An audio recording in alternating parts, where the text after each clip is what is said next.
बाकी नाही, नाही क्षेत्र किती होतं आपलं? 1.5 एकर. तर आता किती क्षेत्राला मारले? आता 1 एकराला मारले आज. गव्हाला राहिलं ना काहीच. कसंच नाही राहिलं काही. बागायत नाही राहिलं. आता ऊसात ते किती दिवसांनी मारलं होतं आपण? पहिलं मारलेलं त्याला मला वाटतं दीड का 2 महिने होऊन गेले. 3 महिने झाले 3 महिने. बरं. त्याच्यानंतर परत जे उगवलं होतं का हां, राहिलेलं, हां, बी पडून हां. ते आता बरंच मोठं झालं. मग आईला म्हणलं आपल्याला काय करायचं मग भरला होता. ते म्हणले "औषध शिल्लक आहे." आपला छोटा पण 15चा घ्या. 6% फवारले असते. 6 ते 7% पडले. पारधूर ना? फार दूरच झालाय. काहीच नाही राहिलं. रिझल्ट चांगला आहे त्याचा. आणि आता अजून 2 टाक्या पडतील. एवढं औषध आहे अजून.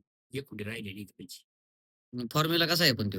लय जबरदस्त आहे. ज्यावेळेस पाहिली ना, हां. हे फार जाळंदूर फार संगतच केलाय त्यांनी. ऊसाला काय झटका? हं. ऊस ओके आहे ना हिरवागार? उशीर वगैरे ऊसाचं शेतकरी खुश पाहिजे बाकी काय आहे? नाही, नाही. ते आता मी औषध पाहिले. हां. गव्हर्नमेंट उरल्यावर मग असं नाही, नाही काही नव्हतं पडायला. चेक करून ठेवलं.